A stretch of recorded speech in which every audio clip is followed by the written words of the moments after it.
Hey there, this is AJ the Prepper coming at you with my version of the Prepper's Checklist must-haves. These are essential items that are required for any prepper that is just a beginner or someone who's a seasoned prepper, someone that's been prepping for a long time for a natural or man-made disaster. And if you don't mind, I'm just going to jump right into it here. I don't want to take up too much of your time. First things first, we're going to start with number one on the list would be an instant food supply. And what I mean by instant, obviously, is we are talking about freeze-dried, jarred, etc., meaning canned, something that would allow you to benefit immediately, something that does not need to be grown, say, in a garden or um, something that's easily accessible, something that you and your family could enjoy immediately. Number two would be the long-term food supply. This is what I was referring to earlier as some like to call it a survival garden. This would allow for the long-term use of healthy foods, which is so very important in a survival situation. Your body craves nutrients and minerals, and of course, in a situation where we don't have the luxuries of our everyday society, nutrition is going to be a huge role in what you eat and what you feed your family, more importantly.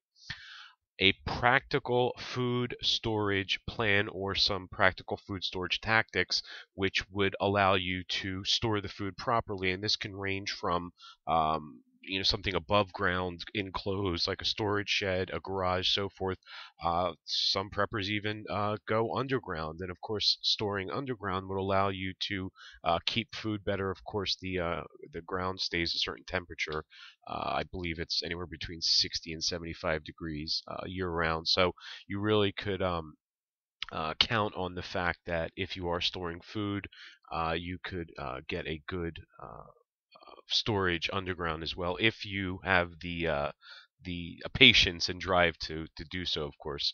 The fourth item on the list, of course, very, very important, long-term water.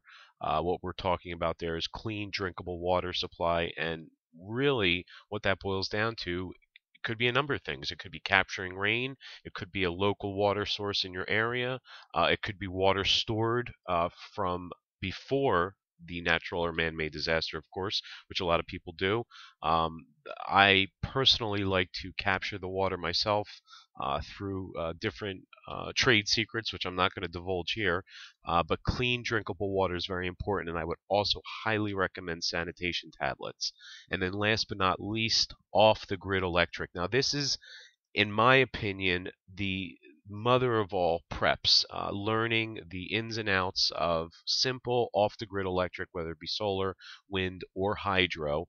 And I just want to let you know that the checklist that I put together was something that I did not have time, I did not create on my own, but I actually went out and bought it, and I could not be happier with what I had purchased as far as the checklist, which provided in essence all five of these items. Now I'm a novice. I mean I'm a layman when it comes to this stuff, so I was really excited to find a great product out there, and of course it's on my website prepperschecklist.net, and obviously if you can read more about it and learn about my experience. But I want to thank you. Please come visit us again at prepperschecklist.net. Thank you very much.